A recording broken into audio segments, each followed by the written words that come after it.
Assalamualaikum warahmatullahi wabarakatuh. Perkenalkan, saya Agnesia Putri Kurniani Tias, dosen program studi S1 Perencanaan Wilayah dan Kota Fakultas Teknik Universitas Semarang.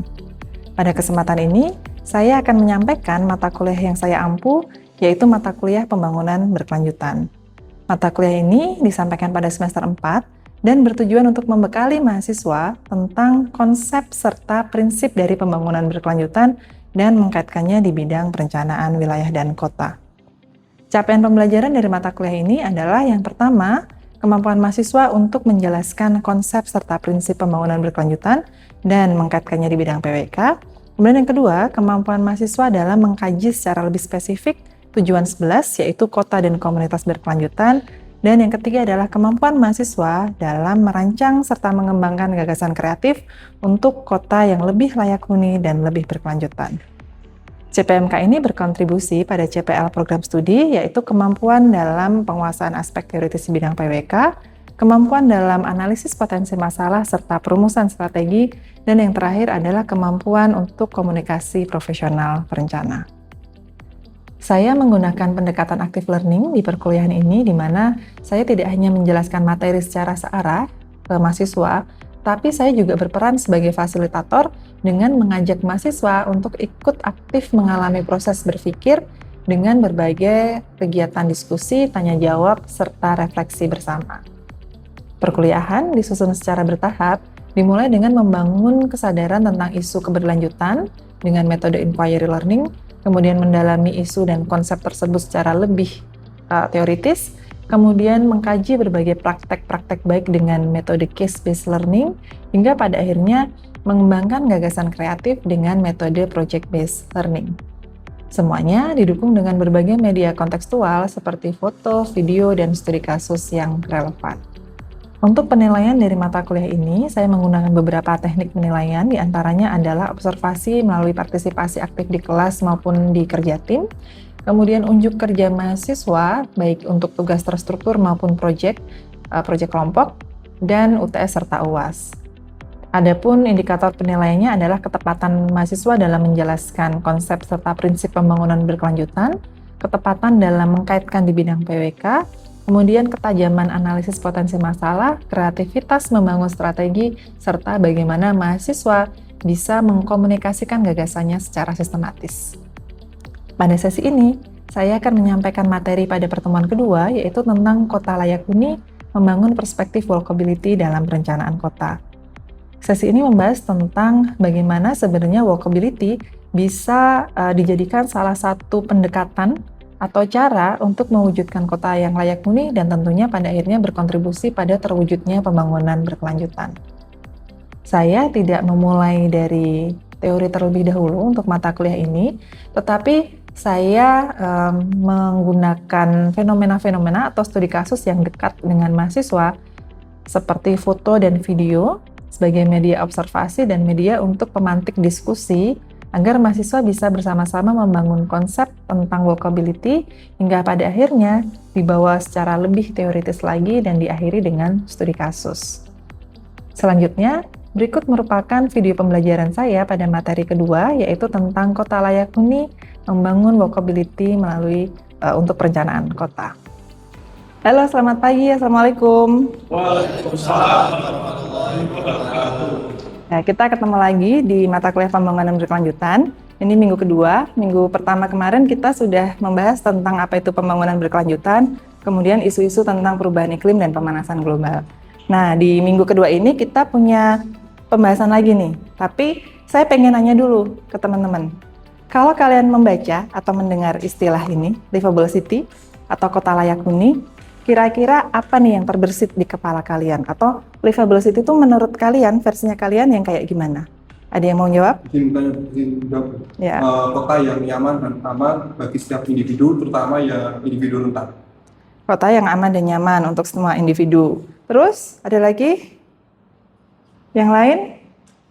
Ya. Kota yang fasilitas atau infrastrukturnya lengkap, mulai dari pendidikan, kesehatan, transportasi publik sampai RTH. Fasilitasnya lengkap, mulai dari kesehatan, pendidikan, transportasi publik, RTH. Ada lagi? Bu. Ya. inklusif bagi seluruh masyarakat yang tinggal. Inklusif bagi seluruh masyarakat yang tinggal. Nah, kata-kata inklusif ini penting sekali. Kenapa? Karena kalau itu semua terwujud, kita di kelas ini akan sangat senang nih dengan kota yang seperti itu. Tetapi coba bayangkan, saudara-saudara kita ini, apakah mereka juga bisa menikmati kota sama seperti kita? Apakah sekarang ini kota sudah ramah buat mereka-mereka ini? Belum. Ternyata jawabannya sudah tahu ya. Belum. Ada ibu dengan anak kecil, ibu hamil, lansia, difabel. Ternyata mereka belum bisa menikmati kota dengan kenyamanan yang sama dengan kita. Kayak gimana, Bu? Contoh. Oh, sorry, sebelum ke situ. Saya ingin bertanya ke kalian. Dari 3 ini, mana yang paling ramah lingkungan? Jalan kaki. Kenapa jalan kaki? Tidak menghasilkan CO. Nggak menghasilkan CO, emisinya rendah, ramah lingkungan, murah, itu ya. Dengan segala plus minusnya jalan kaki. Kita tahu bahwa jalan kaki itu bagus, ramah lingkungan. Tapi kita lihat kondisi sekarang. Kenapa sih sampai sekarang kita masih enggan untuk jalan kaki sebagai cara kita bergerak untuk kebutuhan harian kita? Fasilitas pedestriannya kurang memadai. Fasilitas pedestrian kurang memadai. Terus ada lagi? Jarak satu tempat ke tempat yang lain tuh terlalu jauh. Terlalu jauh, jadi Jadi jalan kita kakinya capek banget gitu ya. Ya, itu aja kita ngalamin begitu. Apalagi mereka, kelompok rentan. Senior kita lihat beliau harus nyebrang jalan dengan kondisi jalan yang cukup ramai seperti ini. Kecepatan berjalan beliau tentu tidak secepat kita, pasti lebih lambat. Dan beliau harus berhadapan dengan kecepatan mobil yang seperti ini. Resikonya tentu tinggi sekali. Iya kalau ada yang nyebrangin jalan. Kalau enggak, berapa lama beliau harus nunggu di pinggir jalan sampai kendaraannya sepi atau sampai ada yang mau berhenti ngasih jalan ke beliau. Belum lagi saudara kita yang difabel. Kalau kita lihat ini memang bagus ya pedestriannya, fasilitas pejalan kakinya. Lebar, kayaknya nggak rusak juga, tapi dia nggak bisa mengakses. Masuk ke ruang pedestrian aja nggak bisa, karena ada barrier atau penghalang. Mungkin memang untuk membatasi motor masuk, tapi ternyata solusi untuk motor menimbulkan masalah lain untuk teman-teman difabel kita. Kita lihat lagi. Yang ini. Di mana mereka berjalan? Kenapa? Buat parkir ya. Nah, mereka harus turun di badan jalan, dan kalau kita lihat di belakang, langsung kendaraan. Kalau pengendaranya nggak fokus dikit, apa yang bisa terjadi? Kecelakaan, senggolan gitu kan. Ya, ini juga video yang menggambarkan ternyata untuk berjalan, untuk melakukan mobilitas yang ramah lingkungan, ternyata masih belum semudah itu di Indonesia terutama.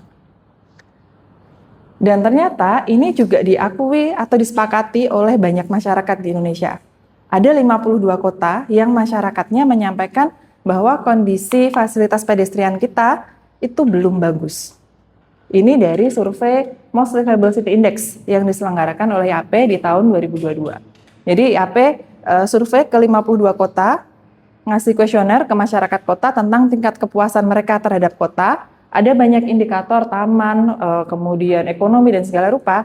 Nah, yang kita fokuskan di sini. Fasilitas pejalan kaki ternyata ada di 3 terbawah kepuasannya.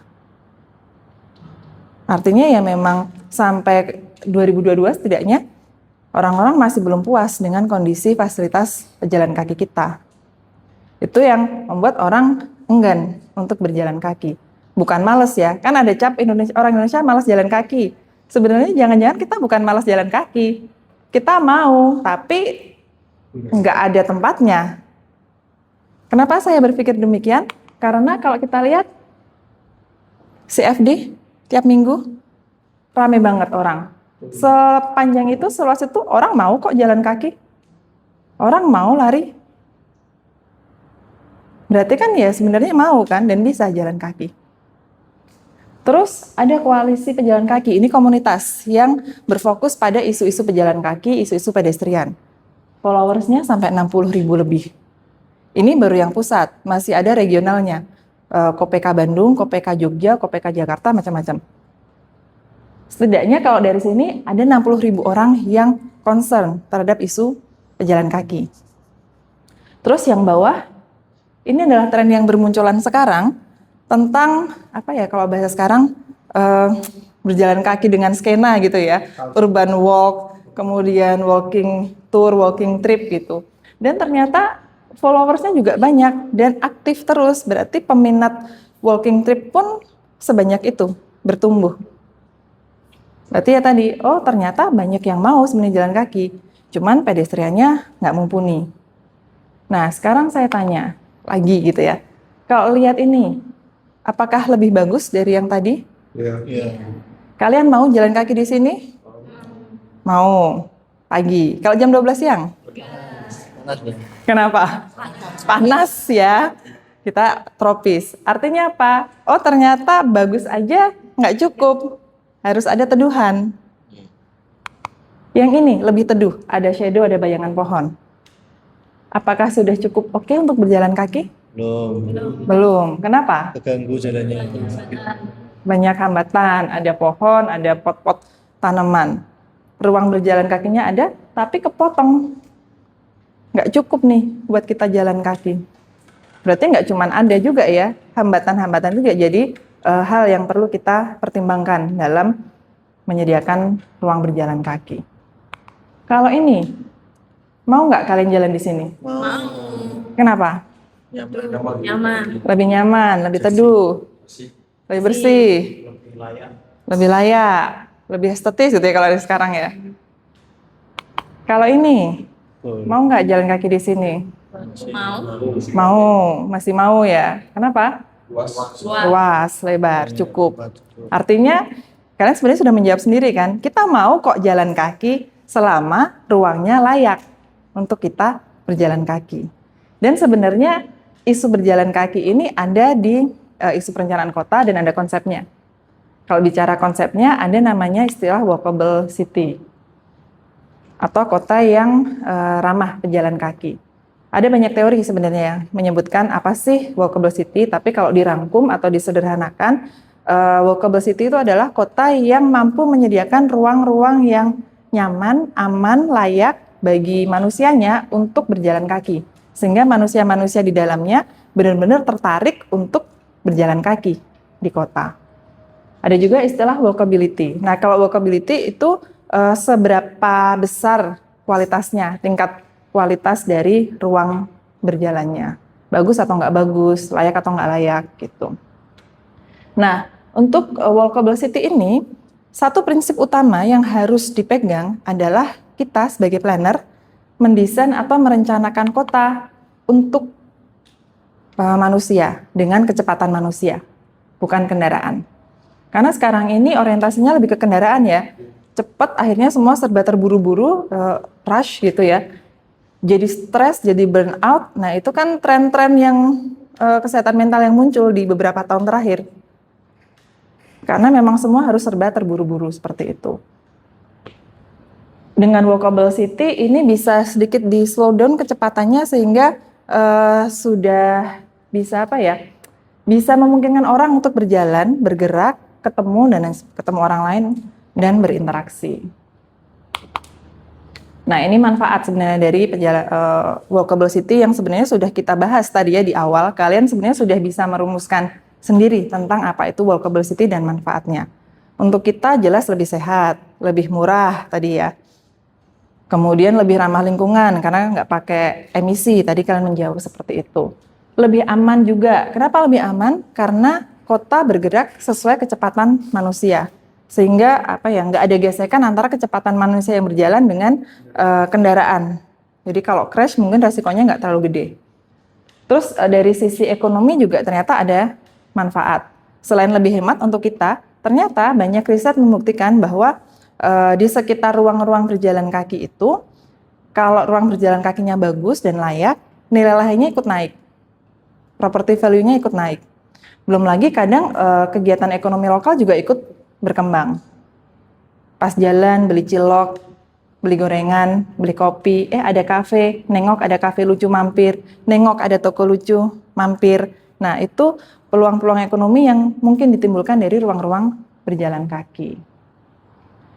Nah, untuk membuat gitu atau merancang walkable city, yang pertama kita lakukan tentunya adalah menghitung dulu atau mengukur dulu walkability-nya, tingkat kualitas pejalan kakinya. Metodenya macam-macam. Ada Global Walkability Index dari Krambek, kemudian ada Pedestrian Environment Quality Index dari Departemen Kesehatannya San Francisco. Terus 2023 lalu Indonesia lewat PUPR juga menerbitkan panduan tentang indeks kelayakan berjalan. Parameternya kalau dilihat kayaknya beda-beda ya, yang 1, 9, 6, 7 gitu ya. Tapi kalau dilihat secara lebih substantif lagi sebenarnya hampir serupa. Cara ngitungnya juga hampir serupa, di mana setiap parameter ini dikasih skor 1 sampai 5 penilaiannya. 1 itu buruk, 5 berarti sangat bagus gitu. Kemudian dikalikan dengan bobot masing-masing skor, ketemu nilainya yang rentangnya 0 sampai 100. Semakin mendekati 100 berarti semakin ideal. Semakin mendekati 0, semakin nggak bagus. Nah, kalau kita sudah tahu skornya berapa, kan kita jadi tahu nih posisi kita di mana. Terus dari sekian parameter, mana yang sudah bagus, mana yang nggak bagus. Nah, itu bisa dijadikan sebagai dasar untuk membuat perencanaan kota yang ramah berjalan kaki. Prinsipnya tadi saya sudah sempat sampaikan bahwa kita membuat perencanaan untuk manusia, bukan kendaraan. Nah, kalau di urban planning ada namanya human center planning and design. Nah, itu prinsip yang harus dipegang banget.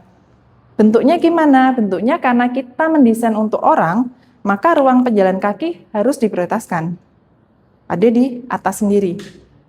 Baru kendaraan pribadi di bawah. Nah, di kita sekarang ruang atas ini masih sering dipakai untuk untuk kendaraan. Jalan dan kendaraan. Sementara ruang pejalan kaki mungkin kebalik di bawah sini.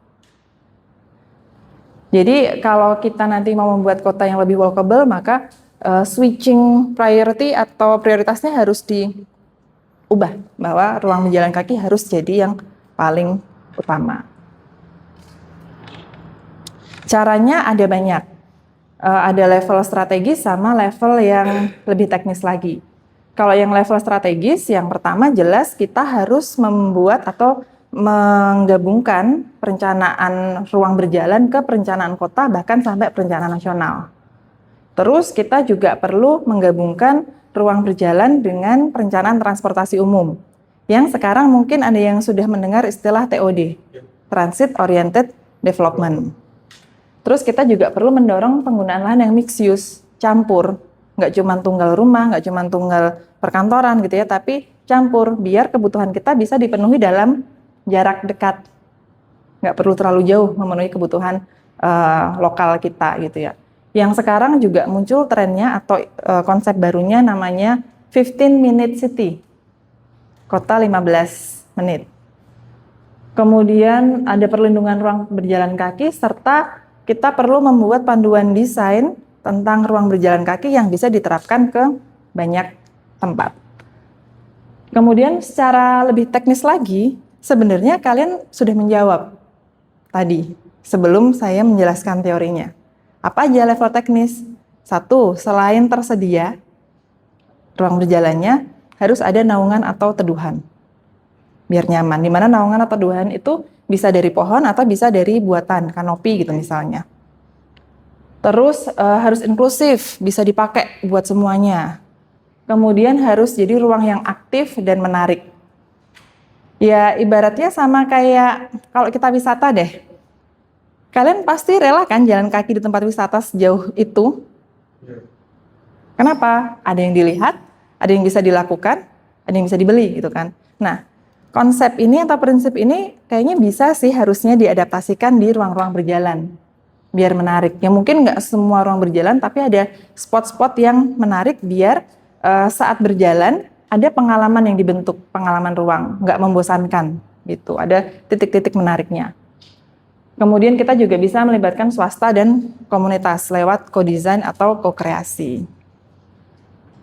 Saya yakin semuanya pasti akan menjawab kalau disuruh milih, kalian akan memilih berjalan kaki di ruang yang di bawah dibanding yang di atas. Iya apa iya? Iya. Iya ya, karena yang di bawah lebih terbuka, lebih teduh gitu, nggak suram gitu kan. Kayaknya lebih aman. Kalau yang di atas ini kayaknya kan agak was-was aja, kumuh dan was-was kayak apa ya? Kalau di Jawa singup gitu kan. Tuh. Bayangkan juga kalau ada spot-spot seperti ini di ruang-ruang pedestrian kita. Pasti kita akan cenderung lebih mau willingness to walk-nya akan lebih tinggi gitu. Nah, kalau semua ini bisa diterapkan, gimana hasilnya, Bu? Ada satu kota yang jadi best practice dunia tentang transformasi perkotaan yang tadinya banyak orientasinya untuk mobil dan berubah jadi kota untuk pejalan kaki. Kotanya adalah Barcelona di Spanyol. Dia pakai konsep superblok. Konsepnya. Jadi awalnya itu seperti ini jaringan jalannya, memang bentuknya banyak grid iron-nya. Grid-grid seperti ini, setiap jalan itu boleh dipakai buat kendaraan dengan kecepatan bebas lah intinya, kecepatan tinggi. Nah, tahun 2010-an, wali kotanya pengen mentransformasi kotanya biar lebih layak huni lagi, lebih hijau lagi, lebih berkelanjutan lagi gitu kan. Dipikir-pikir-pikir, akhirnya ketemu konsep superblok ini. Di mana konsep superblok ini menggabungkan blok-blok kecil ini jadi blok yang lebih besar. Kendaraan yang tadinya bisa lewat mana aja, cuman boleh lewat yang di ring luarnya ini aja. Nah, ring dalam bolehnya buat apa? Jalan, sepeda, transportasi umum, atau kendaraan lokalnya warga yang memang tinggal di sini.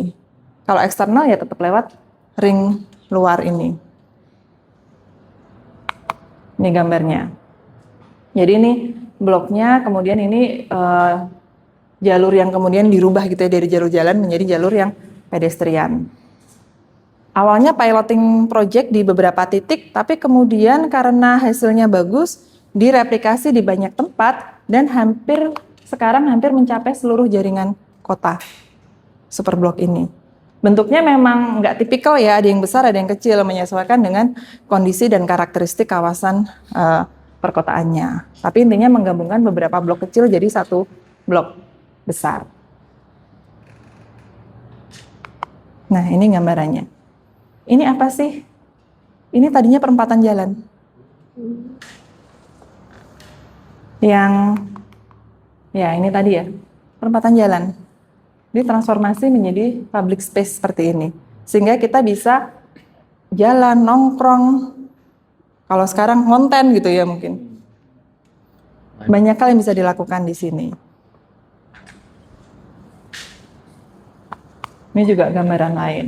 Nah, kalau kita lihat memang di sini ada kendaraan nih, tapi memang kendaraannya kendaraan dari pemilik yang ada di situ. Kalau eksternal jelas nggak boleh. Terus ini jaringan jalan yang tadinya memang untuk mobil, akhirnya dipakai buat jalur pejalan kaki.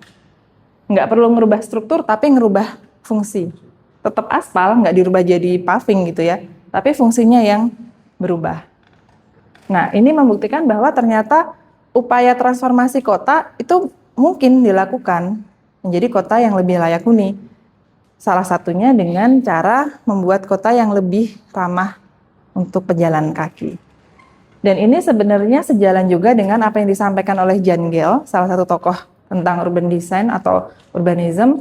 Beliau bilang bahwa kota yang oke, kota yang keren gitu ya, itu adalah kota yang bukan untuk mobil, tapi untuk manusia, di mana manusianya bisa jalan kaki dengan enak, bisa beraktivitas dengan nyaman, berinteraksi di ruang-ruang publik. Nah, terakhir sebagai penutup, sebelum kita ke diskusi kelompok gitu ya, saya ingin nanya lagi ke kalian. Dari awal saya sering nanya ya, kalau tadi di awal saya bertanya ke kalian dan kalian menjawab sebagai warga kota, sekarang saya bertanya kalian sebagai seorang calon planner. Habis ini silakan diskusi. Sebagai calon planner, kira-kira apa yang akan kalian lakukan untuk membuat kota yang lebih ramah lingkungan, lebih layak huni, lebih walkable, dan tentunya bisa diakses dan dinikmati nggak cuma untuk kita, tapi saudara-saudara kita yang termasuk kelompok rentan. Gitu. Jadi setelah ini silakan berdiskusi, grouping aja, nanti di akhir kita akan pleno lagi untuk menyampaikan diskusi dari masing-masing tim. Gitu ya? Oke. Ya, silakan berdiskusi.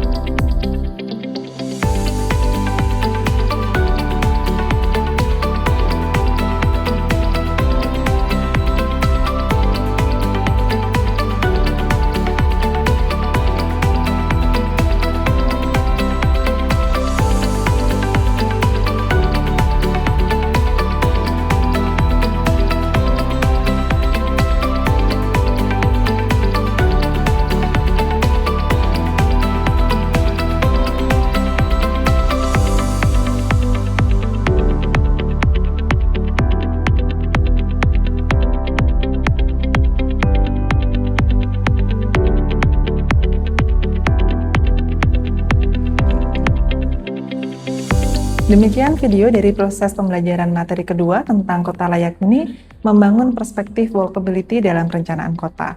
Saya berharap mahasiswa tidak hanya memahami bahwa walkability bisa digunakan sebagai cara untuk mewujudkan kota layak huni dan berkelanjutan, tetapi juga mampu berpikir kritis bahwa setiap perencanaan kota, setiap keputusan dari perencanaan kota akan berdampak pada pengalaman manusia dan kualitas hidup manusia yang tinggal di dalamnya. Oleh karena itu, kita perlu membuat perencanaan yang berorientasi pada manusia. Saya berharap juga video ini bisa bermanfaat bagi siapapun yang tertarik dengan isu keberlanjutan dan isu perkotaan. Sekian, terima kasih. Wassalamualaikum warahmatullahi wabarakatuh.